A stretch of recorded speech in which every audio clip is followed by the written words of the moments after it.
We have elements और इसी elements के कंपाउंड बनते हैं। कुछ हमारे पास एलिमेंट्स ऐसे भी हैं जो कि मेटल भी नहीं है, नॉन मेटल भी नहीं है।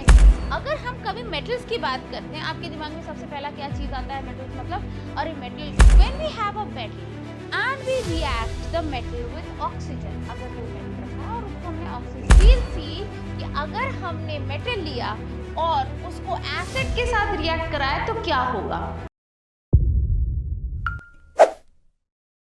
Hello and welcome to another interesting topic from chemistry class 10th, chapter number 3, metals and non-metals.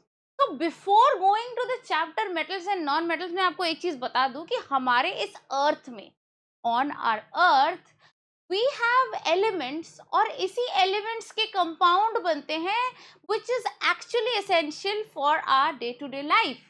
Okay, so we have elements जिससे कंपाउंड बने और वो हमारे रोजमर्रा की जिंदगी को आसान बनाते हैं। और ये एलिमेंट हमारे अर्थ में till now we have almost 118 element as known. May be possible कि आगे कुछ और सालों में कुछ और मेटल्स, कुछ और नॉन मेटल्स यानी कि एलिमेंट्स जो है वो डिस्कवर हो जाए। So, on the basis of their chemical, physical and other properties, we have divided our 118 elements of the earth into two major groups, that is metals and non-metals. Okay, अब कुछ हमारे पास elements ऐसे भी है जो कि मेटल भी नहीं है, नॉन मेटल भी नहीं है, कभी मेटल बन जाते हैं, कभी नॉन मेटल की तरह एक्ट करते हैं। So we have categorized that small group as metalloids. Fine. So before starting the chapter of metals and non-metals, please be clear that these two are none other than 118 elements present on the earth which is known to us, and we have categorized them into two groups. Fine. So let's start with the chapter. So like I said before starting the chapter, we have elements and we have categorized them into two parts, that is metal and non-metal, on their basis of some physical properties and some chemical properties. तो ये जो दो major category है हमारे elements के, वो है पहला मेटल्स का और दूसरा नॉन मेटल्स का। अब ये नॉन मेटल्स और मेटल्स को हमने कौन से फिजिकल और केमिकल प्रॉपर्टीज के बेसिस में अलग करके कैटेगराइज किया है, अभी हम वो पढ़ेंगे। So this table is according to the physical properties of metals and non metals, how we have distinguish them. चलिए, फर्स्ट अगर हम कभी मेटल्स की बात करते हैं, आपके दिमाग में सबसे पहला क्या चीज आता है? मेटल्स मतलब, अरे मेटल, अरे ये मेटल की बनी हुई है। अगर मैं आपको एक चीज दूं कि एक बॉक्स वुड की बनी है और एक मेटल की बनी है, आप सबसे पहले क्या बोलते हैं? अरे ये मेटल की बनी है, मतलब हार्ड होएगा। Clear? So whenever we have the metal as in our idea, we consider that as hard. So metals are hard, they have high tensile strength. Fine. Now ये जो हार्ड मेटल्स होते हैं, जरूरी नहीं है कि सारे मेटल्स हार्ड हो। ओके, तो in general metals are hard, they have high tensile strength, उसको आप इजीली तोड़ नहीं सकते हो। But there are exceptions, that is we have sodium, potassium, lithium. They are soft, they can be cut with the knife. That means they are not hard, they don't have a tensile strength. Fine. Whereas if we look on to non-metals, the other category, fine, they are generally soft, they are brittle, they break easily. नीचे हाथ से गिरा और टूट गया। लेकिन आप अगर एक मेटल का कोई भी आयरन का बॉक्स या कोई भी यूटेंसिल लेकर के नीचे गिराएंगे, so will it break? No. Fine. So but only diamond जो है, हम जानते हैं इस दुनिया का सबसे हार्डेस्ट मटेरियल है।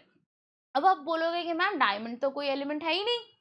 Fine, yes, it is not an element, but it is a form of carbon. It's an allotrope of carbon, like जुड़वा समझते हैं आप, twins. So it's a kind of carbon bonded in such a way that it becomes the hardest material present on the earth. Clear? All right. Now metals जो होते हैं वो generally solid होते हैं। जब मैं आपको कभी बोलती हूँ कि अरे मेरी ना मेरे पास एक सामान था, वो मेटल का था। ओके, तो आप क्या सोचोगे? अच्छा, जो सामान था मेटल का था वो सॉलिड रहा होगा, ठीक है। तो हम जब भी मेटल्स की बात करते हैं वो सॉलिड्स होते हैं, हार्ड होते हैं, you know they have a high tensile strength, but we have exception as mercury. तो जो ये एक्सेप्शंस है ना हमारे, ये हमारे स्टार है। क्यों स्टार है? क्योंकि एग्जाम पॉइंट ऑफ व्यू से ये स्टार है। जो एक्चुअल में है, हार्ड है, टेंसाइल स्ट्रेंथ है या सॉलिड है, वो तो नॉर्मल है, सारे ही होते हैं मेटल्स ऐसे। जो नहीं है वही तो स्टार है, उनमें कुछ खास बात है जो वो ऐसे नहीं है। तो जो एक्सेप्शंस हैं they are very important from the point of view of your board examinations. Okay, so they are generally solid at room temperature except liquid mercury which is present in your thermometers. Okay, so अब हम non metals का देख लेते हैं। Can be solid और gas, या तो वो सॉलिड होंगे या तो वो गैस होंगे, बट एक एक्सेप्शन है कि ब्रोमीन हमारा नॉन मेटल है और वो लिक्विड स्टेट में प्रेजेंट। Okay fine. अब आते हैं हम दूसरा टर्म, वो है मेलिएबल और डक्टाइल। मेलिएबिलिटी और डक्टाइलिटी जो है ना वो एक प्रॉपर्टी है। क्या होता है मेलिएबिलिटी? अगर आप कोई भी मेटल लो और उसको हैमर से काफी बार बीट करो, लेट्स सपोज आपने एक छोटा सा आयरन का टुकड़ा लिया और उसको बीट करते जा रहे हो हैमर से, तो क्या होगा? वो टूट जाएगा? नहीं, वो फ्लैट होता जाएगा और शीट में कन्वर्ट हो जाएगा। जैसे कि हम लोग एल्यूमिनियम फॉइल यूज करते हैं फॉर फूड रैपिंग, वो एल्यूमिनियम है, उसको इतना बीट किया गया है कि वो एकदम थिन, एकदम फॉइल जैसा शेप ले लेता है, शीट बन जाता है। We have gold foil on your mithais and silver foil on mithais. Fine. So they are nothing but the element metal gold or silver beaten into very fine sheet. उस property को बोलते हैं हम malleability. और अगर आपने लोहा लिया और उसको थोड़ा सा गर्म किया और वो मोल्टन स्टेज में आ गया, लोहा लो या सोना लो, whatever, if you are making gold ornament, उसको थोड़ा हीट करोगे and then if you draw them into thin wire, they are drawn into thin wire, वो टूट नहीं जाते, वो thin wire में drawn हो जाते हैं। So we can observe this property in your jewelries. Jewellery के तारे कितनी पतली पतली होती है, in your wirings जो हमारे copper wirings होती है। So metals, they have the property of malleability, that is they can be drawn into sheets when they are hammered, and when they are stretched they can be drawn into wires. तो ये wires बनाता है, ductility वाला property, और malleability मतलब ये sheets बनाता है। ये तो हो गई नॉन मेटल मेटल्स की बात। नॉन मेटल्स में अगर आप कोई भी चीज को मारोगे हैमर, वो टूट जाएगा, ब्रिटल होते हैं, और उनको खींच के वायर की तरह ड्रॉ करने की कोशिश करोगे, they will break, they don't have tensile strength also. Fine, so we don't see the property of malleability and ductility in your non-metal, so they are non-malleable and non-ductile. Now is your sonorous. मंदिर में जाते हैं, घंटी बजाते हैं, कितनी अच्छी आवाज आती है, टंग। तो दिस टंग वाली जो आवाज है ना, the sound of a metal when they are hit by any surface is, और metal being hit by the other metal, this sound, fine sound is called sonorous property. तो मेटल को जब हम हिट करते हैं किसी ऑब्जेक्ट से या दूसरे मेटल से, तो वो सोनोरस होता है, उसमें एक साउंड आता है क्लियर फ्रीक्वेंसी वाली। लेकिन अगर हम नॉन मेटल्स की बात करें, चलो डायमंड की बात कर लेते हैं, डायमंड एक दूसरे से टकराएंगे तो क्या उसमें साउंड आएगा? So they are non-sonorous. Okay, now we have the other property as good conductor of heat and electricity, and good conduct, and we have poor conductor of heat and electricity. तो metal होते हैं ना, वो good conductor है electricity और heat के, ठीक है। सिर्फ मरकरी जो होता है ना, mercuries are bad conductor of electricity and lead is a bad conductor of heat. तो जो भी हमारे metals हैं वो ज्यादातर heat और electricity के good conductors हैं, they conduct heat and electricity. अगर आपने एक चम्मच लिया which is made out of maybe aluminum or maybe spoon of silver, and you keep it on a hot tawa or something, after few minutes what you will observe that the spoon becomes hot. होता है ना, क्यों? क्योंकि वो conduct हो गया, तवे से हीट सिल्वर स्पून में कंडक्ट हो गई, so they conduct heat And when you have the wires in your house, you will see that the wires have been drawn out of the copper. तो ये copper wires होती है और copper wire electricity conduct कराती है. तो हमारे जो metals हैं, they are very good conductor of heat and electricity because they have one property जो हम आगे डिटेल में भी चैप्टर में पढ़ेंगे. They have free electrons. Okay, वो फ्री इलेक्ट्रॉन ही इस एनर्जी को ट्रांसफर करता है, हीट और electricity. Then we have poor conductor of heat and electricity for your non-metal except graphite. Now graphite क्या है? This is another one twin sister or brother of carbon. ये carbon का ही एक एलोट्रॉफ है, फॉर्म है. तो कार्बन का ही एक एलोट्रॉफ डायमंड सबसे हार्ड सब्सटेंस है. कार्बन का ही एक एलोट्रॉफ ग्रेफाइट है, ये सॉलिड में होता है और ये इलेक्ट्रिसिटी को कंडक्ट करता है. तो नेक्स्ट आ जाता है हमारा high melting and boiling point. ठीक है, तो अगर कोई चीज सॉलिड है तो उसका मेल्टिंग पॉइंट हाई ही होगा. पहले वो लिक्विड बनेगा, फिर वो गैस जाएगा. ठीक है ना, तो उसको हमें हीट देना ज्यादा पड़ेगा और बॉइलिंग पॉइंट भी उसका हाई होगा. तो except caesium and gallium. Gallium को तो अगर आप अपने हाथ में पाम में रख दोगे ना, तो आपकी हीट जो आपका बॉडी टेम्परेचर है, ठीक है ना, आप उस बॉडी टेम्परेचर से ही गैलियम को गला दोगे, इतना कम है उसका melting point. But apart from caesium and gallium, all other metals have a very high melting and boiling point. But in case of non-metal, they have a low melting point and low boiling point because they are majorly gases, few solids. Clear? Okay. Now luster. Luster is the thing which makes something very shiny. चमकदार बनाता है. तो metals जो होता है वो shiny होता है, उनमें luster होता है, they are lustrous. Fine. So generally if you have seen silver, gold, platinum, copper, ये सब जो मेटल्स हैं, इन सब में एक शाइन होता है, लस्टर होता है. ठीक है, तो सिल्वर ग्रे होता है except copper and gold. Silver जो है वो ग्रे होता है और बाकी सारे भी अगर आप मेटल्स देखोगे तो वो ग्रेइश शेड में आता है. ठीक है, आप एल्यूमिनियम देखो थोड़ा ग्रेइश शेड होगा, आप आयरन देखो थोड़ा ग्रेइश शेड होएगा.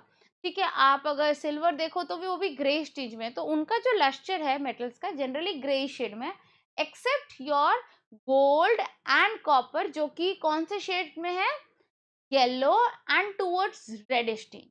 Okay, so other than that they have luster, all metals have luster, they generally have grayish luster except gold and copper. Clear? But non metals do not have any lustre. उनके पास कोई lustre होता ही नहीं, चाहे grey की बात करो या नॉन ग्रे की बात करो, तो उनका लस्टर ही नहीं होता. बट डायमंड, ग्रेफाइट और आयोडीन ऐसा नॉन मेटल है जिनमें एक लस्टर यानी एक शाइन होता है.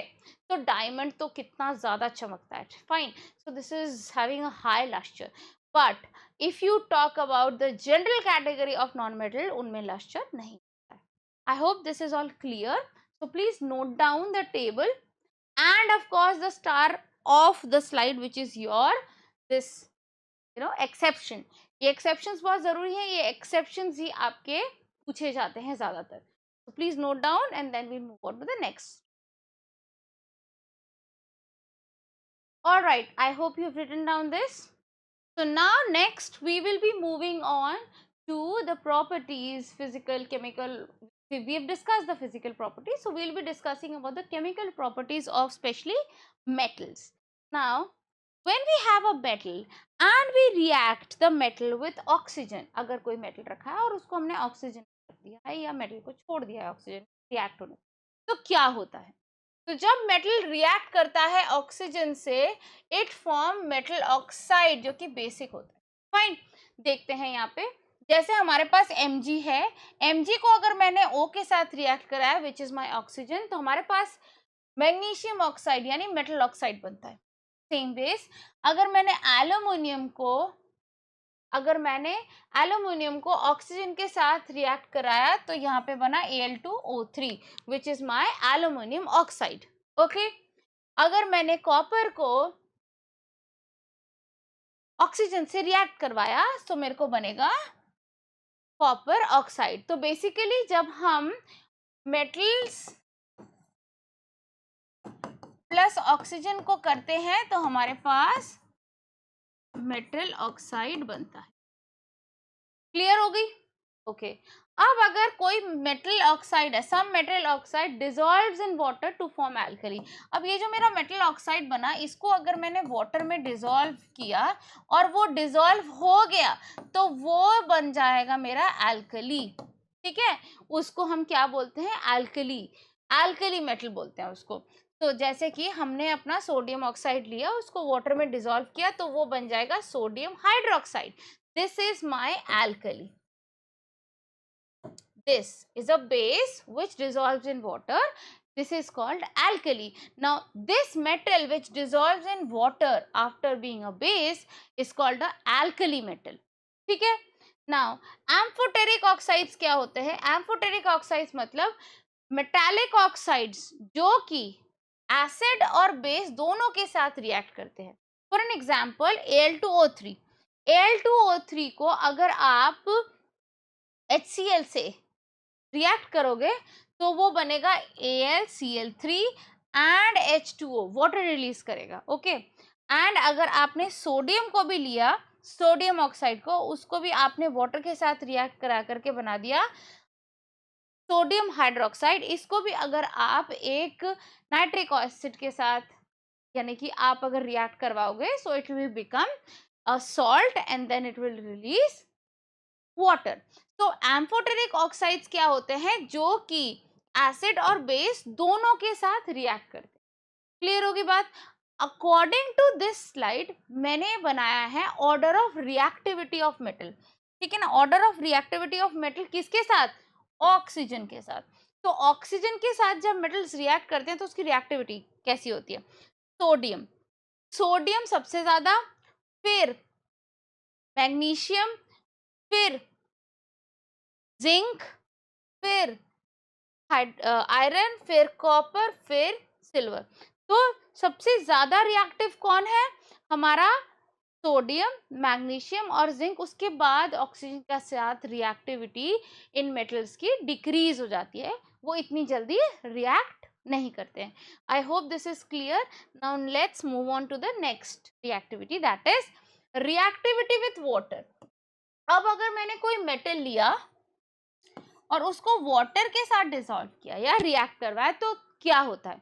जब हम सोडियम को खुले हवा में या पानी के कंटेंट में रखते हैं, this reacts vigorously. Sodium metal reacts vigorously with either oxygen or your water, fine, and it starts burning. वो वहीं जलने लग जाता है because of the hydrogen gas which is being released in the reaction. वो तुरंत hydrogen gas it catches fire. ठीक है, इतनी हीट उसमें से निकलती है कि वो हाइड्रोजन गैस को लिट कर देती है और जलने लग जाता है। क्लियर हो गई बात? तो देखिए, सोडियम जब हाइड्रोजन वाटर के साथ रिएक्ट करता है तो हमें मिलता है sodium hydroxide, a base, and release होता है हमारा हाइड्रोजन गैस जो तुरंत कैच फायर कर लेता है। सेम वेज जब हम पोटेशियम को वाटर के साथ, कोल्ड वाटर, आपको हॉट करने की भी जरूरत नहीं उस वाटर को, कोल्ड वाटर के साथ, फ्रीजिंग कोल्ड वाटर भी चलेगा। इनफैक्ट मॉइस्चर अगर हो एनवायरनमेंट में, वाटर वेपर के प्रेजेंस में, तो भी वो रिएक्ट कर जाएगा। तो when you react this, you form potassium hydroxide, and you produce hydrogen gas. This catches fire and of course the heat. It's exothermic in nature. जब हम कैल्शियम की बात करते हैं तो वो कोल्ड वाटर से रिएक्ट नहीं करता। ठीक है, उसको हमें नॉर्मल रूम टेम्परेचर के वाटर से रिएक्ट करवाना पड़ता है, अदरवाइज वो रिएक्ट नहीं करता। तो जब हमने उसको रिएक्ट करवाया, बनेगा तो मेरा वही base, that is calcium hydroxide, this and this, that is hydrogen gas and heat. ये हाइड्रोजन गैस इतना पोटेंट नहीं है कि आग लगा दे, बट यस, वो कैल्शियम हाइड्रोक्साइड के आसपास, कैल्शियम के आसपास जाके इर्द गिर्द बैठ जाता है and it makes the calcium float on the water. Okay, तो then we have magnesium.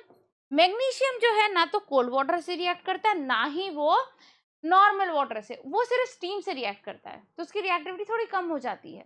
Okay, तो मैग्नीशियम जब स्टीम से रिएक्ट करवाते हो तो MgO plus hydrogen gas release. Clear?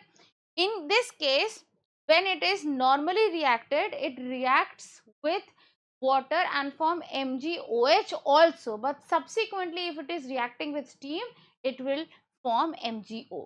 Okay, then we have aluminium and iron. इन दोनों को ही हमें steam से react करवाना पड़ता है, otherwise react नहीं करते, and they form aluminium oxide, ferrous oxide and hydrogen. Of course, तो ये वही फेरस ऑक्साइड है जो आपको करोजन करवाता है, रस्ट. ओके, तो जब हम स्टीम से या मॉइस्चर से रिएक्ट करवाते हैं, गर्म हीट से रिएक्ट कराते हैं, तो ये तुरंत हमारा आयरन ऑक्साइड बना के देता है. Otherwise it takes time to react with water if it is not a steam, heated water, that is steam. Fine. So order of reactivity क्या हो जाता है वाटर के साथ? सबसे ज्यादा तो पोटेशियम और सोडियम रिएक्ट करता है. फिर धीरे धीरे जैसे हम कैल्शियम देखते हैं तो कैल्शियम भी नॉर्मल के साथ रिएक्ट कर ही जाता है, पर मैग्नीशियम के बाद से जितने भी मेटल्स हैं ये गर्म पानी के साथ रिएक्ट करेंगे, मतलब स्टीम के साथ, गर्म पानी भी नहीं, स्टीम के साथ. Steam is much more higher temperature than गर्म वाटर. तो ये यहाँ से लेकर के यहाँ तक तो स्टीम से रिएक्ट करते हैं, कुछ हद तक लेड भी, और इसके बाद जो यहाँ से है ये बिल्कुल भी पानी के साथ रिएक्ट नहीं कराते, चाहे आप स्टीम ही क्यों ना दें as water vapor. Clear? I hope this is all clear. Please note down all the reactions and then we'll move on to the next reaction. All right, I hope you've written down.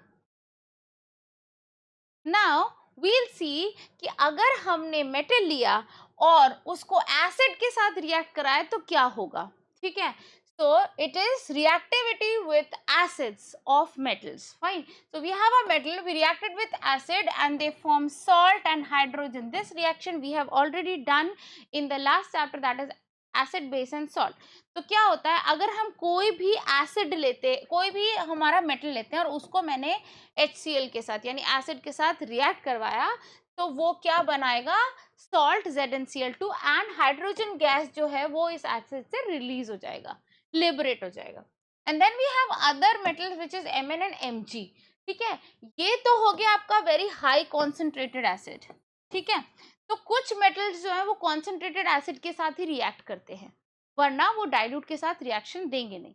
लेकिन कुछ metal ऐसे हैं जो dilute acid के साथ भी react कर जाते हैं, that is Mn and Mg. इसको मैंने HNO3 नाइट्रिक एसिड के साथ जब रिएक्ट करवाया, it forms of course the salt and hydrogen gas again. Fine. So this is clear. Let's move on to reaction of metals with solution of other metal salt. मतलब हमने metals को reaction कराया किसके साथ, metal salt के solution के साथ. ठीक है, तो let's suppose मेरे पास एक A metal है, ठीक है ना, और एक है मेरे पास कुछ सॉल्ट ऑफ बी. ठीक है ना, सॉल्ट ऑफ बी. तो क्या होएगा, ये ए आएगा, इस बी को किक ऑफ करेगा, ठीक है ना, और खुद बन जाएगा salt of A, and B जो है वो ऐसे निकल के आ जाएगा. ठीक है, तो ये चीज हो रही है. देखो, एक मेटल लिया हमने, मैंने सॉल्ट ऑफ बी के साथ उसको रिएक्ट करा, बी का सॉल्ट है वो, बी नॉर्मल नहीं है. ठीक है, let's suppose we have NaCl. ठीक है ना, तो ऐसे NaCl तो इनफैक्ट ज़्यादा रिएक्टिव सॉल्ट है. So we have taken a metal, ठीक है, and we have taken a salt, जैसे MgCl ले लिया और उस पर हम लोगों ने सोडियम Na को रिएक्ट करवाया. तो उसमें अगर मैंने यहाँ पे Na लिया और यहाँ पे मैंने सॉल्ट लिया MgCl, ओके, सॉल्ट हो गया. अगर मैं इनको रिएक्ट कराऊंगी, मैंने क्या बोला, ये A आकर के कहाँ बैठ जाएगा, B की जगह पे, मतलब ये यहाँ पे आकर बैठ जाएगा, सॉरी ये है B मेरा, इसके जगह पे बैठ जाएगा. ओके, तो इट इज MgCl, तो इसके जगह पे आके बैठ जाएगा और मुझे क्या मिल जाएगा, salt of A, that is NaCl, और क्या निकल के आ जाएगा, Mg बाहर. क्लियर हो गई. ये हम लोगों ने पहले भी पढ़ा है in our first chapter, that is displacement reaction. कुछ याद आया, ये डिस्प्लेसमेंट रिएक्शन है. All right, so we have copper and it is having a reaction with a salt of silver. Silver nitrate का सोल्यूशन है, सिल्वर से copper ज्यादा reactive है, तो ये जाएगा, इसे किक ऑफ करेगा, ये मेरा ए है, ये मेरा बी है, बी बाहर निकल के आ जाएगा और वो ए का सॉल्ट बन जाएगा। क्लियर होगी बात? Very good. तो इसको हम बोलते हैं displacement reaction.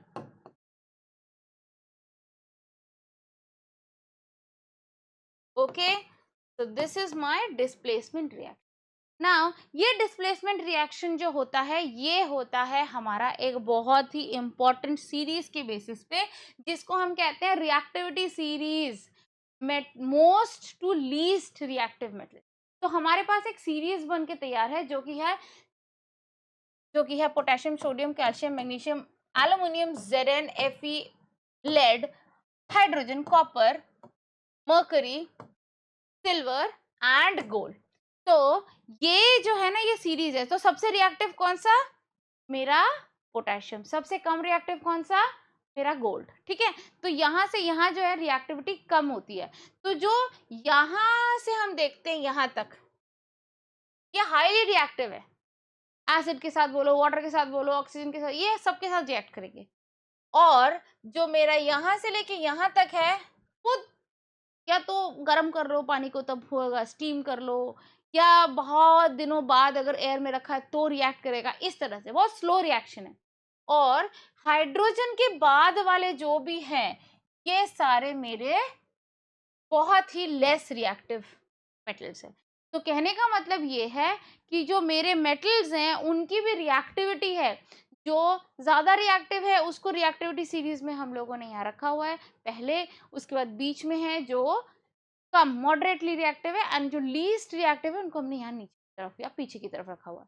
Clear? On the basis of this reactivity series we decide कि हमारा कौन सा मेटल कितना रिएक्टिव है in nature as compare to the chemical properties of the metal.